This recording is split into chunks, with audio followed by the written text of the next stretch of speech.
É sério, tem pessoal ainda debatendo por aí na internet se o nazismo é de esquerda ou de direita.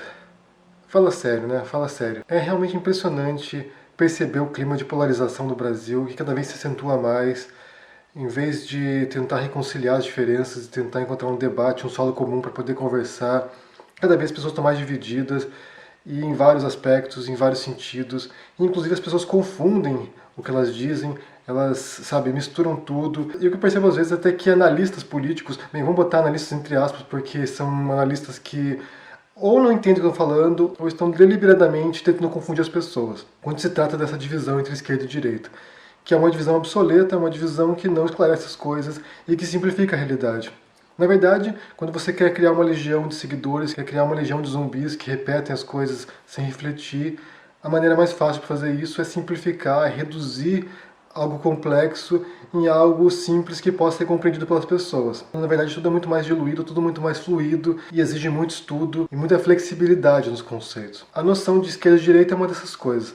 Tem gente que diz que nos Estados Unidos, por exemplo, os democratas são de esquerda e os republicanos são de direita, gente. Os democratas até podem ser de esquerda em relação aos republicanos, mas os democratas não são de esquerda, eles não são no sentido, sabe, de socialistas, de comunistas, eles são liberais. E isso é uma coisa que se confunde muito também no Brasil, a noção de liberal e conservador, que é algo que as pessoas tendem a associar e tendem a pensar como se fossem juntas, como se fossem sinônimos, quando na verdade são bastante distintas e em alguns sentidos são extremamente opostos. O liberal é aquele que preza a liberdade individual e o Estado é o responsável pela manutenção da lei. Então você vai ter um Estado mínimo que mantém a ordem social funcionando. Já o conservador, ele é alguém que se apega às tradições, se apega a valores do passado. Por isso que ele é um conservador, porque ele quer conservar aquilo que ele acha que funciona. Então ele vai se apegar a certos valores como religião, como família, sabe, algumas tradições nacionais, patriotismo, não são sinônimos. Conservador não é sinônimo de liberal, inclusive o liberal tende a ser muito mais progressista, ter visões muito mais avançadas do que um conservador, porque o liberal ele pensa que eu, o indivíduo, tenho o direito de reger minha vida como eu bem entender. Nos Estados Unidos, por exemplo, os liberais, que são os democratas, tendem a aceitar o aborto, são a favor do casamento gay, são a favor de certos valores progressistas, que no Brasil seria associado com a extrema esquerda às vezes, mas que lá tem a ver com os valores do liberalismo clássico, que é a liberdade individual. Eu posso escolher. Se uma mulher quiser abortar, ela tem o direito de escolher aquilo para ela. Se alguém for gay, ele tem o direito de viver a vida dele como ele bem entender. Já os conservadores, que são associados mais aos republicanos, tendem a ser o oposto, tendem a valorizar valores do passado, das tradições e preservar esses valores. Por isso que um conservador, geralmente, via de regra, é um reacionário. É alguém que luta contra a mudança, é alguém que quer manter os privilégios de uma minoria, de uma elite, enquanto que restringe mudanças para outras classes. É assim que funciona essa divisão nos Estados Unidos, por exemplo. É claro que nos dois partidos, tanto entre os republicanos quanto entre os democratas, existem pessoas com diferentes posições ideológicas. Tem democratas que são mais conservadores, tem democratas que são mais de esquerda, como Bernie Sanders, né, que é, sabe, socialista. E entre os republicanos também existem republicanos mais liberais, como Schwarzenegger, por exemplo, e existem republicanos que são mais conservadores. Então você não pode dizer que um é de esquerda ou de direita, porque dentro dos próprios partidos há divisões, há posições ideológicas distintas. E no Brasil o que você percebe, nesse pessoal que se diz de direita, não são liberais, eles não são a favor da liberdade individual, eles são mais a favor do conservadorismo, são mais a favor de manter certas tradições, certas noções que eles pensam que funcionavam e que devem ser mantidas. Então a direita brasileira é, em grande medida, conservadora, não é liberal. Outro equívoco é pensar que existe apenas essa divisão entre liberal, conservador e comunista, socialista, quando na verdade existem centenas de posições ideológicas, centenas de ideologias políticas por aí. Algumas delas já foram implantadas de fato, já foram testadas, às vezes deram certo ou não. Outras são apenas conceitos, outras foram apenas elaboradas teoricamente, mas nunca foram aplicadas porque são impraticáveis, como o anarquismo. E usando o exemplo do anarquismo também para pensar nesse caso do nazismo, né, que é a grande batata quente política, né? Quem se identifica com a esquerda joga a batata quente para a direita, e quem é da direita agora quer jogar a batata quente para a esquerda. O que eles afirmam é que se você olhar o governo nazista, né, quais são os elementos do governo nazista, você não consegue identificar nenhum aspecto liberal nele, nenhum aspecto, sabe, da direita tradicional, quando na verdade o importante no nazismo, no nacionalsocialismo, né, que é o nome inteiro, é o nacionalismo, essa noção de pátria, essa noção, sabe, de valorizar a pátria, de proteger o território, de proteger uma etnia. Então isso aí é que tradicionalmente se associaria à extrema-direita. Mas a gente vai pensar no caso do anarquismo, que também é reconhecido como extrema-esquerda, né? Seria o oposto, né?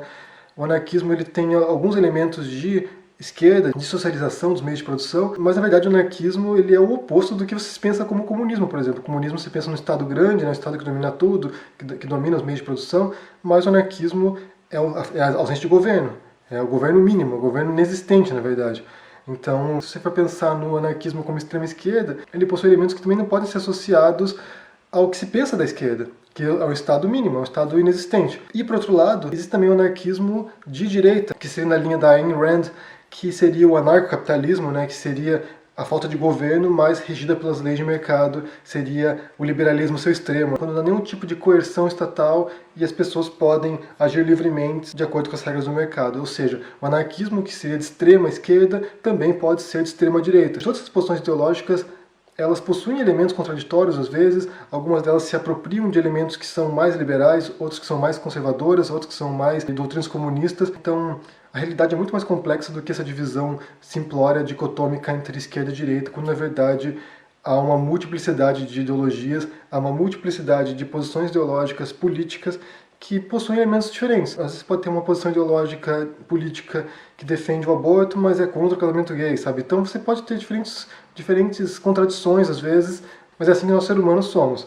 Eu peguei uma lista aqui de posições ideológicas, políticas, são várias, eu fiz uma seleção, são centenas, na verdade, e eu vou ler para vocês para vocês terem uma noção de quantas posições possuem. Algumas seriam de direita, de esquerda, mas na prática o resultado é o mesmo, sabe? Por exemplo, anarquismo, mutualismo, anarquismo individualista, anarcossindicalismo, comunismo anarquista, anarcocapitalismo, comunismo, socialismo revolucionário, comunismo sem Estado, marxismo ortodoxo, marxismo clássico, luxemburguismo, antileninismo, antistalinismo, castrismo, leninismo, trotskismo, maoísmo, Yuri, que é a doutrina da Coreia do Norte, conservadorismo, liberalismo conservador, conservadorismo liberal, conservadorismo social, democracia cristã, monarquismo, conservadorismo tradicionalista, feminismo, liberalismo, liberalismo clássico, liberalismo econômico, neoliberalismo, socialismo liberal, liberalismo colonial, nacionalismo, e agora a gente entra no domínio das ideologias políticas associados ao fascismo, né? Fascismo, nacionalsocialismo, integralismo, que teve no Brasil, ainda tem movimento integralista no Brasil ainda, sionismo, que é o movimento nacionalista judaico, nacionalismo de esquerda, também um elemento que seria contraditório, né? Porque a esquerda geralmente é internacionalista, teocracia, que você vê em alguns estados que são regidos por sacerdotes, ou por, tipo, o Vaticano, né? Teologia da libertação, que foi muito popular no Brasil, que é um movimento católico na América Latina de libertação, que seria de esquerda também, democracia islâmica, socialismo islâmico, fundamentalismo islâmico, que está associado também a estados ultraconservadores religiosos, fundamentalistas islâmicos que fomentam o terrorismo, socialismo, socialismo democrático, socialismo estatal. Quer dizer, você vê uma listagem aqui, eu não sei nem quanto tem aqui, e tem muito mais do que isso. Então, para você ver como a coisa não é tão simples assim, a coisa não é tão preto no branco, não é vermelho ou azul, é muito mais complexo, é muito mais difuso, existem correntes que unem elementos contraditórios e criam uma ideologia política que é aplicada às vezes ou não.